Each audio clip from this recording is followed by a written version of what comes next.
ناظرین، زندگی کے اس سفر میں ہم سب کبھی نہ کبھی تنہائی اور دکھ کا شکار ہوتے ہیں۔ جب انسان کا دل ٹوٹتا ہے تو اسے ایسا لگتا ہے جیسے دنیا میں کوئی اس کا سہارا نہیں۔ لیکن کیا آپ جانتے ہیں کہ اس وقت آپ کے ساتھ کون ہوتا ہے؟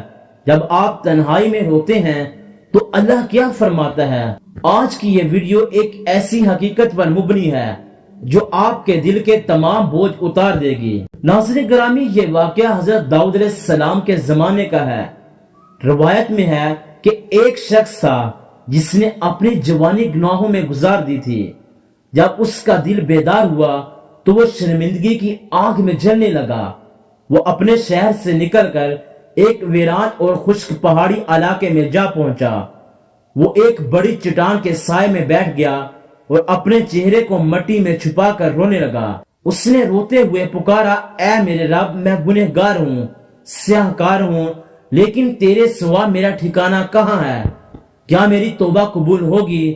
وہ شخص گھنٹوں روتا رہا۔ وہیں پر اللہ نے حضرت داؤد علیہ السلام پر وحی بھیجی۔ اللہ کا فرمان ہوا، اے داؤد، میرے اس بندے کے پاس جاؤ جو ویرانے میں اکیلا بیٹھ کر رو رہا ہے۔ اس کی آنکھوں کے آنسوں نے میری رحمت کو جوش میں لا دیا ہے۔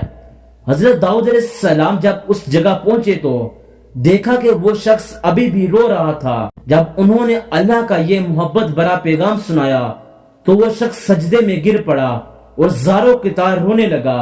وہ کہنے لگا، اے اللہ، میں تو تیرے سامنے شرمندہ تھا، لیکن تو اتنا رحیم ہے کہ تو نے اپنے نبی کو میری خبر تک لینے کے لیے بھیج دیا۔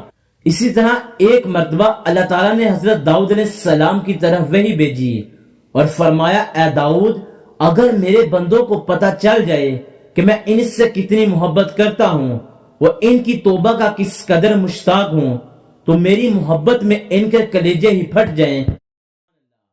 تو پیارے ناظرین، دیکھا آپ نے اللہ کو ہمارے دکھ اور ہماری توبہ کتنی عزیز ہے۔ ہم سمجھتے ہیں کہ ہم اکیلے ہیں، لیکن یاد رکھیں جب ہم روتے ہیں تو اللہ اپنے عرش سے کہتا ہے، میرے بندے کو رونے دو، کیونکہ اس کے آنسو میری رحمت کا باعث ہیں۔ اگر آج آپ کی زندگی میں آپ کو پریشانیاں گھیرے ہوئے ہیں اور آپ بھی کسی مشکل میں ہیں تو آج رات تنہائی میں اللہ کے حضور رو کر اپنی ساری بات کہہ دیں، کیونکہ وہ تو آپ کی شارک سے بھی زیادہ قریب ہے۔ سبحان اللہ۔ پیارے ناظرین، اگر آپ کو یہ ویڈیو پسند آئی ہو تو ویڈیو کا لائک کریں، میرے چینل کو سبسکرائب کرنا نہ بھولیں۔ ملتے ہیں اگلی ویڈیو میں، تب تک کے لیے اللہ حافظ۔